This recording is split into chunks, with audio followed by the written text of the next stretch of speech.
Good morning बच्चों, कैसे हैं आप लोग। बेटा मैं डॉक्टर अंबिका देवी इस बार आपकी 10th की क्लास में ड्राइंग मैं पढ़ाऊंगी। पहले जब आपका 10 था तो मैंने आपको सिलेबस भेजा था,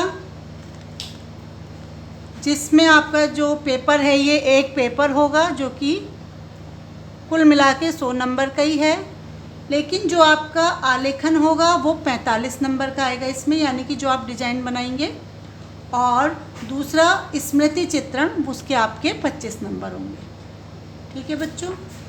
तो एक लड़की ने पूछा था मैडम मासिक परीक्षा क्या होती है। तो बेटा मासिक परीक्षा उसको कहते हैं जो आपकी हम महीने के अनुसार लेते हैं। जैसे अब आपकी अगस्त में एक मासिक परीक्षा होगी, ठीक है, तो इस तरह से आपकी 3 मासिक परीक्षा होंगी और 5-5 अंक उसके दिए जाएंगे, यानी कि आपके मासिक परीक्षा के 15 नंबर होंगे। और बच्चों ये आपकी 10th में प्रोजेक्ट फाइल बनती है। देखिए इसमें आपको वही काम दोबारा से करना पड़ता है जो हम आपको पूरे साल कराएंगे, फिर हम आपको बता देंगे कि आप प्रोजेक्ट फाइल में क्या क्या बनाओगे।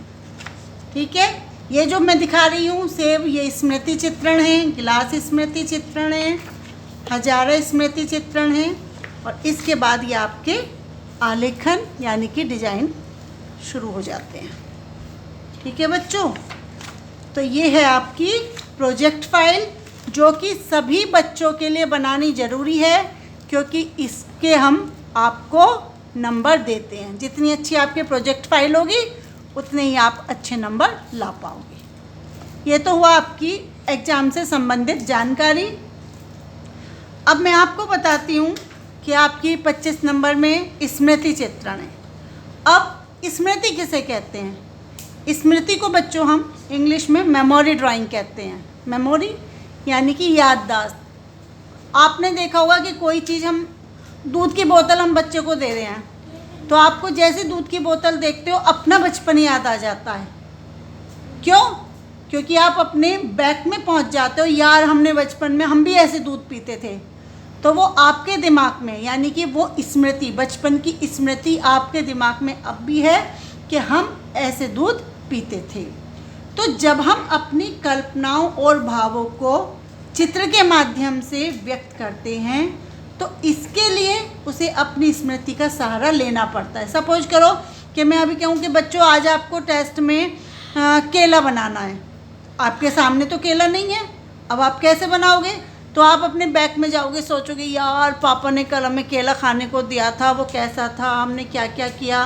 तो आप अपनी स्मृति में जाओगे, ठीक है, और उसको ड्रॉ करने की कोशिश करोगे।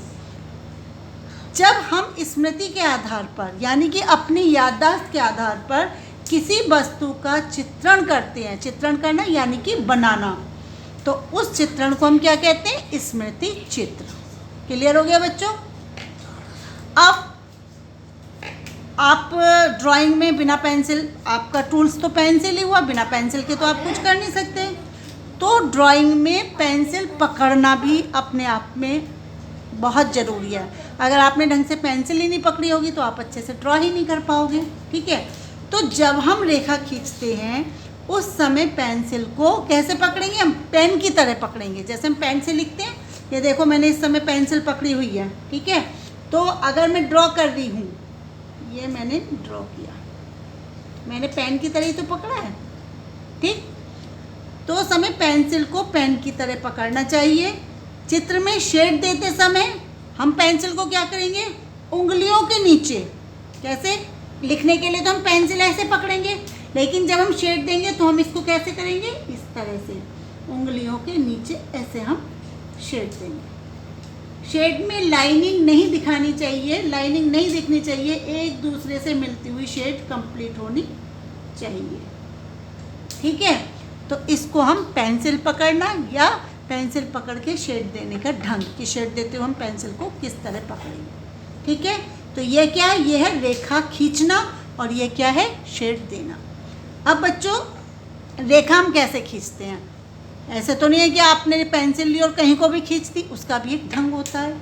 तो रेखा खींचते हम समय हम किस बात का ध्यान रखेंगे कि रेखा हमेशा कैसे खींचेंगे, ऊपर से नीचे की तरफ। ये देखो यहाँ से हम शुरू करेंगे और ये इस तरह से लाएंगे, ठीक है। तो रेखा कैसे खींचेंगे, रेखा हमेशा ऊपर से नीचे की ओर तथा बाईं से दाईं ओर खींचनी चाहिए। ये ऊपर से नीचे तो ये हो गई और बाईं से दाईं तरफ ये हो गई। क्लियर? ये मैंने पहले भी बनाया था और आपको ड्रॉ करके भी मैं दिखा रही हूँ। अब रेखा हमेशा कैसे खींचनी चाहिए, बहुत हल्के हाथों से। जितने हल्के हाथों से आप रेखा खींचोगे आपका ड्राइंग शीट उतनी ही साफ़ सुथरी रहेगी। सपोज करो हम खूब गाड़ी खींच रहे हैं तो उससे क्या है, वो नीचे दिखाई देगी। जब आप मिटाओगे तो वो साफ़ नहीं होगा, वो लाइन तब भी दिखाई देगी। और कभी कभी क्या होता है, कागज़ फट भी जाता है बच्चों। तो हमें बहुत हल्के हाथ से रेखाएं खींचनी चाहिए। अब चित्र बनाते समय हम किस चीज़ का ध्यान रखेंगे, जब हम चित्र बनाते हैं तो पास की वस्तु को हमें बड़ा बनाना चाहिए और जैसे डिस्टेंस मेंटेन करते हैं हम, तो वो दूर की वस्तु जो है वो थोड़ी सी छोटी और धुंधली होती जाएगी। क्योंकि वास्तविक रूप में पास की वस्तु स्पष्ट दिखाई देती है। जो चीज़ हमारी जितनी पास है उतनी अच्छी दिखाई देती है, साफ दिखाई देती है। और जैसे जैसे वो दूर होती जाती है वो उतनी ही धुंधली दिखाई देती जाती है। सपोज करो ये मैंने पेड़ बनाया, ठीक। अब ये पेड़ पास है, अब इसी पेड़ को अगर मैं यहाँ बनाऊंगी, ठीक है, तो ये पेड़ छोटा होगा। तो ये क्या हुआ, डिस्टेंस। पास है तो ये स्पष्ट और ये दूर है तो ये अस्पष्ट। ठीक है बच्चों, तो ये सब बच्चे कॉपी बना लेंगे, उस पर काम करेंगे। डेली का काम आप डेली करोगे। अब आप देखिए प्रोजेक्ट फाइल में आपको दिखा चुकी हूँ। अब आप देखो, मैं इस तरह के आपको आलेखन के लिए चार्ट दूंगी।